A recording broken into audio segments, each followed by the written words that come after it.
Assam student, आज हम 6.3 के क्वेश्चन नंबर 2 का पार्ट 3 करने जा रहे हैं। Question is use the dual method to find the square root of the following expressions. यानी कि आपने स्क्वायर रूट फाइंड करना है इन एक्सप्रेशंस का, लेकिन डुअल मेथड के साथ। डुअल मेथड बहुत ही इजी है। अगर क्वेश्चन नंबर 2 के एक पार्ट को भी आप इजीली समझ लें तो आपके लिए बाकी तमाम पार्ट करने बहुत आसान हो जाएंगे। इन क्वेश्चन को सॉल्व करते हुए आपने एक चीज का ध्यान रखना है कि आपने फर्स्ट टर्म को देखते हुए बाकी क्वेश्चन को सॉल्व करना, ठीक है। यानी जितना भी हम ये क्वेश्चन सॉल्व करेंगे इसमें आपने फर्स्ट टर्म को देखते हुए ही बाकी टर्म्स को भी सॉल्व करना है, ठीक है। इस क्वेश्चन को सॉल्व करने के लिए या तो आप 9 का स्क्वायर रूट ले लें कैलकुलेटर के जरिए, और अगर आप कैलकुलेटर इस्तेमाल नहीं करना चाहते तो हम स्क्वायर रूट की डेफिनेशन को देखते हुए इसको सॉल्व करेंगे। स्क्वायर रूट की डेफिनेशन क्या होती है? जब हम एक जैसे दो नंबर को मल्टीप्लाई करते हैं तो हमारे पास एक अनदर नंबर आता है जिसे हम स्क्वायर रूट कहते हैं। यानी कि अगर मैं आपसे कहूं कि वो कौन सा टेबल है जिसमें हम एक ही नंबर को यानी एक जैसे दो नंबर को मल्टीप्लाई करें तो हमारे पास 9 आ जाए।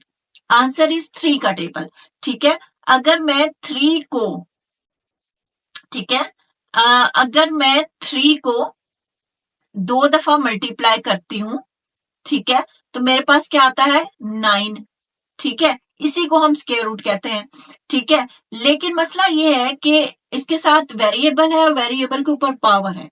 पावर क्या है? 4। तो अगर मैं आपसे पूछूं कि वो कौन सा टेबल है जिसमें हम दो एक जैसे नंबर को मल्टीप्लाई करें तो हमारे पास 4 आ जाए, तो 2 का टेबल होता है। यानी 2 को जब 2 से मल्टीप्लाई करते हैं तो हमारे पास 4 आ जाता है। इसका मतलब ये है कि अगर x के ऊपर स्क्वायर डालूं, दूसरे x के ऊपर स्क्वायर डालूं तो मेरे पास x की 4 आ जाएगा। देखें यहाँ पे 3 है, अगर इसके साथ x की स्क्वायर में डाल दूं और यहाँ पे भी 3 है, इसके साथ मैं x की स्क्वायर डाल दूं तो क्या आएगा? 3 3 9। जो x है बेस सेम रहेगी और पावर्स मल्टीप्लाई होंगे तो यहाँ पे 4 आ जाएगा। 2 2 4। तो यही तो हमें चाहिए। इसका मतलब यह है कि अगर मैं 3x की स्क्वायर को 3x की स्क्वायर से मल्टीप्लाई करती हूं तो मेरे पास 9x की 4 आ जाता है, ठीक है। यानी इन दोनों को मल्टीप्लाई किया तो हमारे पास 9x4 आ गया, ठीक है। यहाँ पे साइन मौजूद नहीं है, जहां पर साइन मौजूद नहीं होता वो पॉजिटिव ही होता है, तो इसका साइन चेंज करें, नेगेटिव प्लस माइनस माइनस और ये कैंसल, ठीक है। अब आर्म डिवीजन की तरह हम अगली दो टर्म को नीचे उतारेंगे। -6x की 3, ठीक है, प्लस 7x स्क्वायर, ठीक है, ये आपके पास आ गया, ठीक है। अब आपने क्या करना है, ऊपर जो आपके पास आंसर आता जाएगा ना, इसको आपने 2 से मल्टीप्लाई करना है और यहां लिख देना, ठीक है। यानी 3x का स्क्वायर है, इसको 2 से मल्टीप्लाई करें, 2 3 6 और 6x का स्क्वायर, तो उसको हम यहां लिख देंगे, ठीक है। ये हमने लिख दिया। अब आपने क्या करना है कि इस फर्स्ट टर्म को और इस टर्म को देखना है, यानी देखने का मतलब यह है कि इन दोनों को आपस में आपने डिवाइड कर देना, ठीक है। यानी -6x की 3, ठीक है, और 6x का स्क्वायर, ठीक है। इस माइनस को थोड़ा सा ठीक कर देते हैं ताकि इजीली समझ आ सके, ये माइनस है, ठीक है। अब 6 से कैंसिल हो गया, ऊपर क्या है? 3x है, नीचे 2x है, 3 में से 2 जाएगा तो क्या बचेगा? 1x, ठीक है। ऊपर 3 है, नीचे 2x है, 3 में से 2x गए तो 1x बचा और साथ माइनस का साइन, यानी -x हमारे पास आया है। जो आंसर आएगा उसको यहां भी लिखना है और यहां भी लिखना है, ठीक है।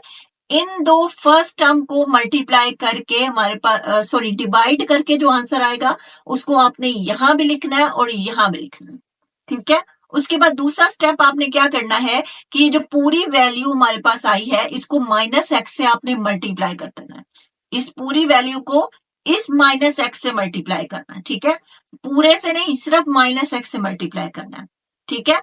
6x² जब x से मल्टीप्लाई होगा, देखें 6x² आप अलहदा से भी रफअमल में ये काम कर सकते हैं, ठीक है। 6x² x से मल्टीप्लाई होगा तो 6 वैसे का वैसा रहेगा, x² x से मल्टीप्लाई होगा तो x की 3 आ जाएगा, ठीक है। अब आप ये देखें कि ये -x भी है तो इधर माइनस लिखेंगे तो यहाँ भी -6x3 आ जाएगा।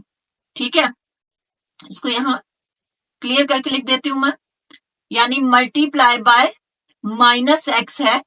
ठीक है, तो यहाँ पे भी हमारे पास -6x3 आ जाएगा। ठीक है, इसको हम रिमूव कर देते हैं यहां से ताकि हम इजीली बाकी क्वेश्चन भी कर सकें। ठीक है, उसके बाद हम क्या करेंगे, इन दोनों को मल्टीप्लाई किया तो यहाँ -6x3 आ गया। ठीक है, अब इसका साइन चेंज कर दें, अब माइनस और माइनस क्या है, प्लस। ठीक है, x से मल्टीप्लाई हुआ तो x की स्क्वायर आ गया। अब इसका भी साइन चेंज कर दें, ये कैंसिल हो गया, plus minus minus, plus minus minus होगा, 7x स्क्वायर में से एक x स्क्वायर जाएगा तो बाकी हमारे पास बचेगा 6x की स्क्वायर। अब बाकी दो टर्म्स को भी नीचे उतार ले, -2x + 1। ठीक है, अब जो आपके पास ये ऊपर वैल्यू आई है इसको आपने 2 से मल्टीप्लाई करना है और यहां लिख देना। ठीक है, 6x की स्क्वायर, ठीक है, -x 2 से मल्टीप्लाई हुआ -2x। ठीक है, अब आपने क्या करना है, इस फर्स्ट टर्म को और इस फर्स्ट टर्म को आपस में डिवाइड कर देना है। 6x स्क्वायर को और 6x स्क्वायर को आपस में डिवाइड करें। ठीक है, तो आपके पास क्या आएगा, 1। ठीक है, तो जो आंसर आएगा उसको आपने यहां भी लिखना है। ठीक है, और यहां भी लिखना है। ठीक है, फिर आपने दूसरा स्टेप करना है, यानी इस पूरी वैल्यू को 1 से मल्टीप्लाई कर देना है।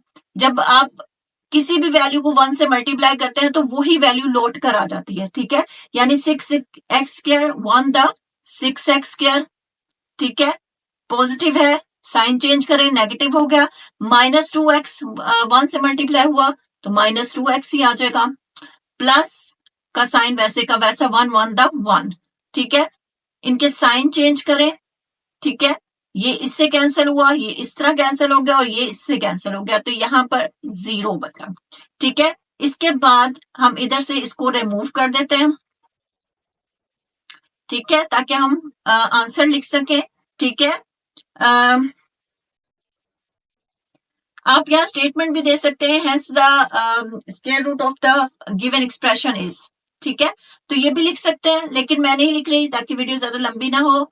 स्क्वायर रूट खत्म होता है तो प्लस माइनस का साइन डालते हैं, उसके बाद ये जो ऊपर हमारे पास आया यही हमारा आंसर है, 3x का स्क्वायर -x + 1। ठीक है, यही हमारा आंसर है। आई होप आपको समझ आया होगा, अगर समझ आया तो please like share subscribe. Thank you.